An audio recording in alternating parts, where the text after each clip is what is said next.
कैसे हो मेरे प्रिय महाराज जी की आपके ऊपर कृपा है, इसीलिए आज महाराज जी का ये वीडियो आपके पास आया है। महाराज जी के भक्तों की लिस्ट में जो व्यक्ति होते हैं, अगर आपके पास भी महाराज जी का ये वीडियो आया है, महाराज जी के उन भक्तों की लिस्ट में शामिल है। इसी कारण महाराज जी का ये वीडियो आपके पास आया है। महाराज जी के बहुत से भक्त होते हैं जिनको महाराज जी के दर्शन करने की लालसा इच्छा रहती है। आप भी उनमें से एक होंगे, क्योंकि महाराज जी के सभी भक्तों की ये इच्छा होती है कि उन्हें एक बार महाराज जी के दर्शन हो जाएं। अगर कोई व्यक्ति महाराज जी का भक्त उसके जीवन में आने वाले किसी भी प्रकार कष्टों से, तो महाराज जी हमेशा पुकारने पर उसकी सहायता अवश्य करते हैं। महाराज जी बताते हैं कि जो भक्त मेरे भक्ति में पूर्ण रूप से समर्पित हो जाता है, मैं उसकी हमेशा मदद करता हूं, और वह भक्त जब किसी कष्ट में हो तो मैं किसी न किसी रूप में उसकी मदद करने जरूर पहुंचता हूं। यह जरूरी नहीं कि महाराज जी आपको वास्तविक रूप में ही दर्शन दें। यह भी हो सकता है कि वह जब भी आप किसी मुसीबत में हो या कष्ट में हो तो कोई ना कोई रूप धारण करके आपकी सहायता कर सकते हैं। तो उसके पीछे महाराज जी का एक बहुत बड़ा उद्देश्य होता है। अब बात करते हैं क्या उद्देश्य हो सकता है महाराज जी के आपकी सहायता करने का। वैसे तो ईश्वर हमेशा अपने भक्तों का ख्याल रखते हैं, क्योंकि ईश्वर की पूजा उसके भक्तों के आधार पर होती है। क्योंकि ईश्वर के अस्तित्व के लिए भक्तों का अस्तित्व भी जरूरी है। और जो महाराज जी का प्रिय भक्त होता है, महाराज जी हर एक क्षण उसके साथ ही रहते हैं। महाराज जी के भक्तों को उनके कृपा मांगने की आवश्यकता नहीं होती।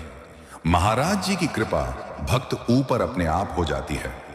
मनुष्य को हमेशा हर एक जीव में ईश्वर को देखना चाहिए और हर एक प्राणी में ईश्वर का अनुभव करना चाहिए।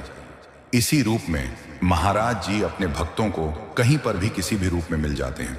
और जो यह भक्त आभास करता है कि हर एक प्राणी में ईश्वर है, तो उस भक्त को ईश्वर से जितना प्रेम होता है, ईश्वर को भी उस भक्त से उतना ही प्रेम हो जाता है। और उस भक्त को महाराज जी एक ना एक दिन अवश्य दर्शन देते हैं। लेकिन आपको ध्यान में यह रखना है कि जरूरी नहीं महाराज जी आपको अपने वास्तविक रूप में दर्शन दे। आपको किसी भी रूप में, चाहे साधु का रूप हो या किसी जीव का, जंतु का रूप हो, आपको दर्शन दे सकते हैं।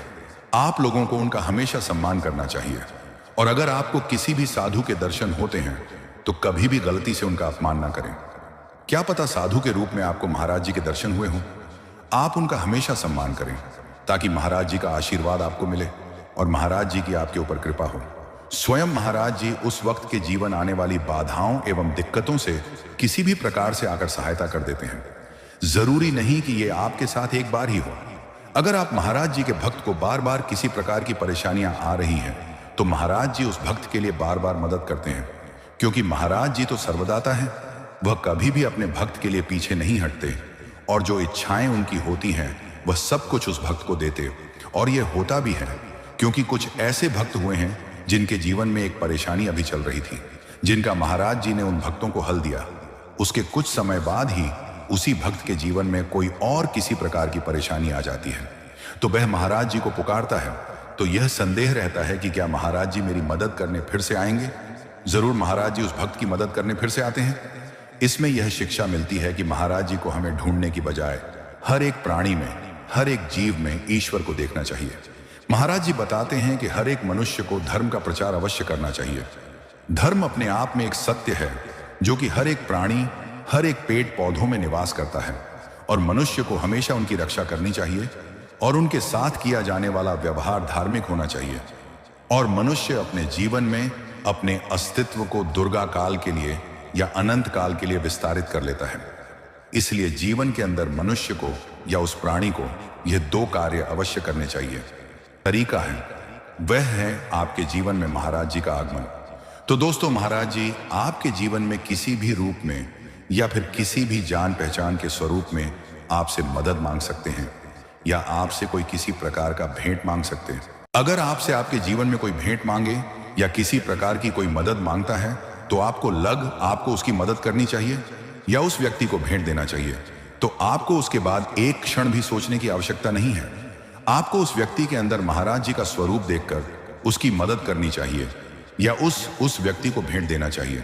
अगर आप भी इस तरह महाराज जी के चरणों में समर्पित होकर कार्य करोगे, तो आप महाराज जी की कृपा पा सकते हैं और महाराज जी का ध्यान अपने ऊपर केंद्रित कर सकते हैं। इसके बाद दूसरा जो तरीका है वह है, अगर आपके जीवन में कोई किसी प्रकार का कष्ट आता है या परेशानियां आती हैं तो उसी क्षण आपको मदद की आवश्यकता होती है।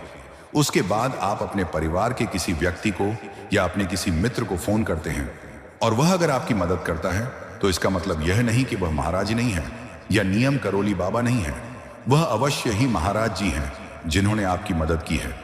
अगर आप इस बात से ना करते हैं या मना करते हैं कि वह मेरा मित्र है या मेरे परिवार का सदस्य है, तो मैं आपको बताना चाहता हूं कि उसको ऐसा करने के लिए महाराज जी ने ही प्रेरित किया है या आपकी मदद करने के लिए महाराज जी ने संदेश दिया है, जिसके बाद ही उस व्यक्ति ने आपकी मदद की है और आपको इस परेशानी से मुक्ति दिलाई। महाराज जी का कोई एक रूप नहीं होता। महाराज जी किसी भी रूप में अपने भक्त की मदद कर सकते हैं, उसके मित्र का रूप हो या उसके परिवार के किसी भी सदस्य का या किसी भी जीव जंतु का या किसी ब्राह्मण का। इसके बाद दोस्तों, जब भी आपके जीवन में कोई आपकी मदद करें या मदद के लिए आपसे पुकार करें तो आपको इस बात का हमेशा ध्यान रखना चाहिए कि आप महाराज जी को इस रूप में प्राप्त कर सकते, उनकी कृपा प्राप्त सकते हैं। तो आपको कभी भी किसी की मदद के लिए इनकार नहीं करना चाहिए। इसके बाद मैं आपको ऐसी एक सच्ची घटना के बारे में बताना चाहता हूं जो कि मेरे एक दोस्त के साथ घटित हुई थी। मेरा एक दोस्त किसी यात्रा के लिए जा रहा था। उस यात्रा में मेरे दोस्त के साथ उसकी धर्मपत्नी भी थी। उसके बाद मेरे दोस्त ने मुझे बताया कि जब वह केची धाम के लिए रवाना हुआ तो उसके घर से कुछ ही दूर निकलने के बाद रास्ते पर एक ब्राह्मण या पंडित जी मिले जो कि किसी एक्सीडेंट या दुर्घटना के दौरान जख्मी हो गए थे। उसके बाद उन्होंने मेरे दोस्त की कार के सामने आकर उनसे मदद की, गुहार की। उसके बाद एक बार तो उनके मन में विचार आया कि क्या मेरा मदद करना नसान इलाके में सही रहेगा या फिर मैं स्वयं किसी परेशानी में आ जाऊंगा। लेकिन उसके बाद उसने सोचा कि यहाँ पर बहुत कम लोग आते हैं तो मैं इस स्थिति में उन्हें अकेला नहीं छोड़ सकता, मुझे इनकी मदद अवश्य करनी चाहिए। और इसके बाद उन्होंने इस पंडित जी को अपनी कार में बैठाकर अस्पताल के लिए रवाना किया। कुछ दूरी पर चलने के बाद उन्हें एक ऐसा ही व्यक्ति फिर से मिला, मदद के लिए बोला। इसके बाद उसके मन में एक बार फिर से विचार आया कि क्या मेरे साथ कुछ बुरा हो रहा है या यह किसी की साजिश हो सकती है जो कि मुझे परेशानी में डाल सकता है। लेकिन उन्होंने फिर से वही किया जो कि उन्होंने वहीं पर अपनी कार को रोककर उस पंडित जी को अपनी कार में बैठा लिया। अस्पताल के लिए रवाना हो गए। कुछ दूरी चलने के बाद उन पंडित जी ने उनसे पानी के लिए बोला कि बालक, मुझे बहुत तेज प्यास लगी है, मुझे पानी की बहुत जरूरत है और मुझे पानी पिलाया जाए। तो दोस्तों, वहां पर दूर दूर तक पानी की व्यवस्था नहीं थी। अन्य व्यक्ति जो कि वहां से गुजर रहा हो, वैसे पंडित जी की स्थिति देखा जाए तो बहुत खराब हो चुकी थी क्योंकि उन्हें बहुत गहरी चोटें थीं। मेरा दोस्त वहां पर बहुत घबराया हुआ था क्योंकि उन्होंने ऐसा हाल किसी का पहली बार देखा था और उसके साथ भी ऐसी स्थिति घटना पहली बार हुई थी कि दो व्यक्ति एक ही रास्ते पर एक ही स्थिति में उनसे मदद की गुहार करी। उसके बाद उन्होंने इन दोनों पंडित जी को अस्पताल में भर्ती करवाया और उनका इलाज करवाया। दोस्तों, उस दोस्त ने पूरी रात वहीं पर गुजारी और अब जो मैं आपको बताने जा रहा हूं वह आपको भी सोचने पर मजबूर कर देगा। कौन थे वह लोग जो कि उनसे मदद ली? जब अगली सुबह मेरे दोस्त की निंद्रा खुली तो उन्होंने देखा कि अस्पताल से वह दोनों ही लोग गायब हो चुके थे और वहां पर एक चिट्ठी थी जिसमें लिखा था कि मैं आपकी भक्ति का आभारी हूं जिसने मेरी मदद की। अगर आपको भी कभी किसी मदद की आवश्यकता हो तो सच्चे मन के साथ एक बार मुझे पुकार लेना, मैं उसी क्षण आपकी मदद के लिए पहुंच जाऊंगा। मेरा आपको दर्शन देना आपके लिए बहुत ही शुभ होगा और अब आपके अटके हुए कार्य सफल होने शुरू हो जाएंगे और इसके बाद आपका पारिवारिक समस्याओं का भी निवारण होने लग जाएगा। इससे पता लगता है कि दोस्तों, ईश्वर हमें किसी भी रूप में मिल सकते हैं कि मदद करनी चाहिए और अगर उनको हमारी आवश्यकता होती है तो हमें बिना किसी संकोच के उनकी सहायता करनी चाहिए। ईश्वर कभी भी स्वयं को वास्तविक रूप में प्रकट नहीं करते, वह आपसे किसी भी सामान्य व्यक्ति के रूप में मदद मांग सकते हैं। यही महाराज जी की कृपा होती है जो कि उनके भक्तों के ऊपर उनके भक्तों के दर्शन देते रहते हैं। तो यह मेरा भरोसा है कि कभी ना कभी आपको भी महाराज जी ने दर्शन दिए होंगे और इसी प्रकार कभी ना कभी महाराज जी ने भी आपकी मदद की होगी, क्योंकि पृथ्वी पर उपस्थित हर एक इंसान महाराज जी का एवं ईश्वर का ही अंश होता है और ईश्वर हमेशा उनकी रक्षा करते हैं। तो इससे हमें पता लगता है कि किस प्रकार से महाराज जी हमारे बिना पुकार के ही हमारे सभी कार्य में हमारी सहायता करते हैं और यह उन भक्तों के लिए तो बहुत ही शुभ होता है जिनके पास महाराज जी की वीडियो आते हैं, क्योंकि महाराज जी की उन भक्तों के ऊपर कृपा रहती है। इसके बाद भी अगर आपको यह लगता है कि आपके द्वारा महाराज जी की मदद के लिए की गई प्रार्थना व्यर्थ जाएगी या सफल नहीं होगी, तो ऐसा नहीं है। महाराज जी अपने भक्तों की हमेशा मदद करेंगे, चाहे वह इस दुनिया में किसी भी कोने में उपस्थित हो, पर या किसी भी स्थिति में हो।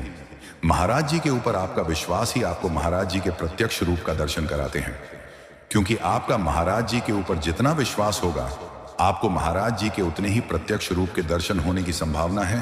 तो इससे पता लगता है कि महाराज जी के भक्तों को हमेशा उन पर विश्वास रखना चाहिए। मेरे सामने जो जीव या व्यक्ति हैं, वह महाराज जी का ही रूप है। उस रूप में मेरे सामने महाराज जी उपस्थित हैं। इसके बाद मैं आशा करता हूं कि आपने अवश्य सब कुछ समझ लिया है कि किस प्रकार से महाराज जी अपने भक्तों को दर्शन देते हैं और महाराज जी के भक्तों को किस प्रकार से सभी जीवों को महाराज जी का ही रूप समझना चाहिए।